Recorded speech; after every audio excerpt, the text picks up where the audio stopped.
Depuis une semaine, c'est un petit geste du quotidien qui est devenu vital pour Antoine. À peine arrivé dans son bureau, il ouvre la fenêtre pour tenter d'aérer l'espace et dissiper autant que possible cette odeur d'hydrocarbures entêtante. Les vents ont tourné vers nous depuis 2 jours et on sent l'odeur. On la sent ici encore ce matin. On aère tout le temps, on a une odeur présente dans tous les locaux. Il faut dire qu'ici, nous sommes à tout juste 150 mètres de l'usine Lubrizol, alors forcément autour de la machine à café, un seul sujet de conversation pour ses salariés. Le crâne s'installe, hein. J'ai jamais mal à la tête, jamais. Et là j'ai mal. Bon, là ça va tout de suite, mais quand je reste trop longtemps, au bout de 3 heures, 3-4 heures, ça y est, le mal il arrive. Mais c'est vrai que moi par exemple, je suis rentré hier soir chez moi, migraine quoi. Direct je suis rentré chez moi, oui je sentais que j'étais pas bien. Donc après, est-ce que c'est lié au boulot, est-ce que c'est lié à autre chose, je sais pas. Des questions, toujours sans réponse. Des Rouennais loin d'être rassurés. Et voici d'ailleurs les images de ce spectaculaire incendie. C'était il y a 10 jours. En pleine nuit, cette usine classée Seveso s'est embrasée. Un panache de fumée de 22 km de long, sur 6 de large, et des explosions.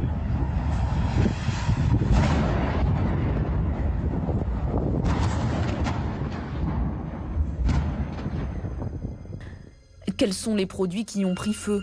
Sont-ils dangereux pour l'organisme et surtout, y aura-t-il des conséquences sur la santé? Jour après jour, le doute s'installe et les interrogations se multiplient chez les pompiers notamment. Ce sont eux qui ont été les premiers à intervenir. 270 soldats du feu au total, mobilisés pendant près de 18 heures pour éteindre le principal foyer de l'incendie. Mais selon ce syndicaliste CGT, une fois cette mission accomplie, certains collègues ont constaté des symptômes inhabituels. On a pu nous rapporter notamment des agents qui pouvaient être proches du panache de fumée et qui n'avaient pas forcément d'aéré sur le moment, des maux de tête, des maux de ventre, diarrhée, des choses comme ça.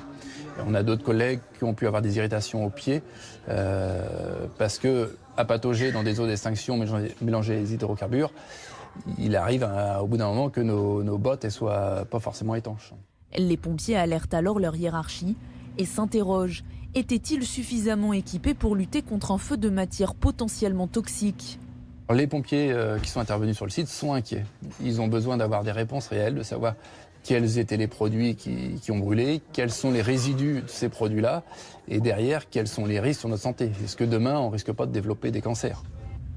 Des craintes liées surtout à une communication jugée un peu brouillonne et un manque de transparence. Depuis 2017, les matières dangereuses stockées sur des sites industriels ne sont plus rendues publiques, une mesure décidée dans le contexte de menaces terroristes. Les entreprises restent évidemment obligées de transmettre la liste de ces produits aux autorités. Dans le cas de Lubrizol, la direction assure n'avoir rien caché. Ce qui est stocké sur le site, ce que nous fabriquons, ce sont des additifs qui sont ajoutés à de l'huile pour les moteurs automobiles notamment. Et ce qui était stocké sur le site, c'était des fûts qui contenaient ce type d'hydrocarbures. Et nous travaillons en totale transparence avec les services de l'État. Et ce sont des produits qui sont connus et qui sont répertoriés. Des produits, parmi lesquels 5253 tonnes sont parties en fumée, des additifs multi-usages, des détergents ou encore des solvants. Mais dans un communiqué, la préfecture de Seine-Maritime assure que tout cela n'est pas dangereux et précise. La dangerosité dépend de la quantité présente, du devenir des molécules après avoir brûlé et de la manière dont on est exposé. Un mot d'ordre émerge alors, rassuré, avec chaque jour une nouvelle conférence de presse. Je rappelle que sur un total de 1000 fûts, 160 sont endommagés et doivent être traités, évacués selon des process très méticuleux, très précis. Le travail n'est pas terminé, j'y insiste, il va durer encore plusieurs semaines vraisemblablement, mais nous avons maintenant, je dirais, un plan d'attaque qui est parfaitement en place. D'heure en heure, les autorités font tout pour montrer qu'elles ont les choses bien en main. Sur le site de l'usine calcinée, les opérations de pompage ont commencé, des brumisateurs ont été installés pour atténuer au plus vite les mauvaises odeurs.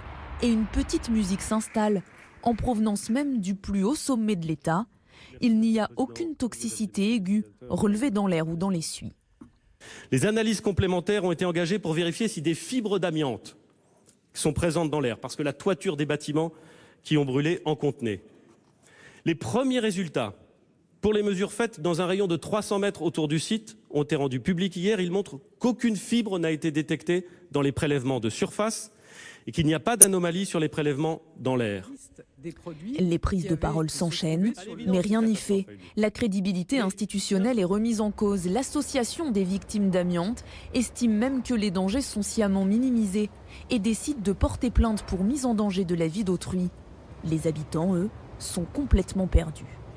Un peu résigné, quoi. J'ai pas regardé la liste précise des solvants, je suis pas chimiste moi-même, je peux pas les interpréter, quoi. Pour moi, c'est du chinois, quoi. Moi, j'ai regardé, à part les additifs, j'y connais rien. On sait pas quel sens jouer, on sait pas qui écouter, quoi croire, donc non, on n'est pas rassuré. On continue de vivre, mais on n'est pas rassuré.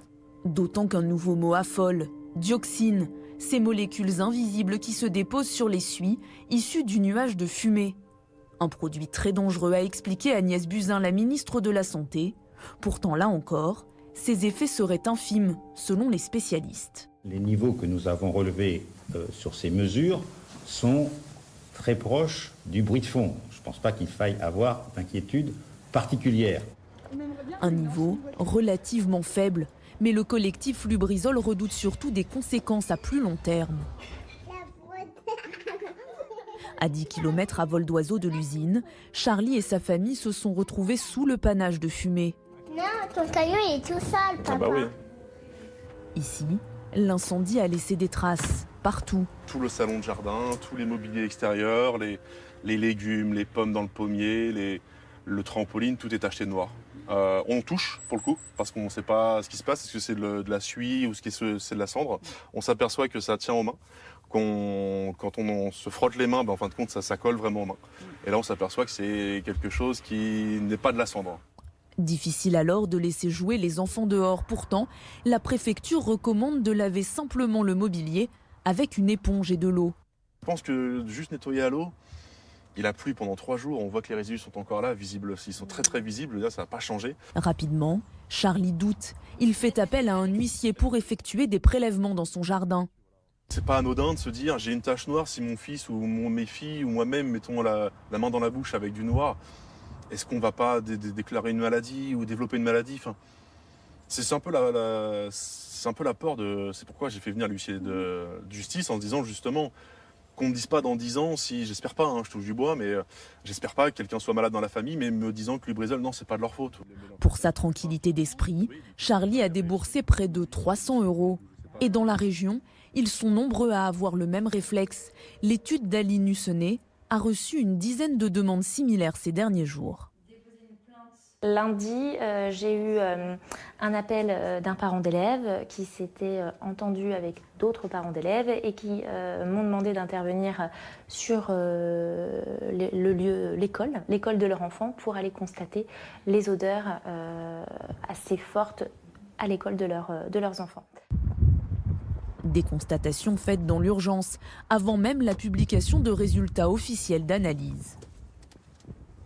Nous, en tant qu'huissier, on intervient vraiment pour permettre à nos clients de se constituer une preuve juridique. Peut-être que le constat d'huissier ne servira pas dans le cadre d'une procédure en justice, mais au moins ça permet aux gens d'être rassurés, ça permet vraiment de figer une situation donnée à un moment donné et de constituer une preuve juridique.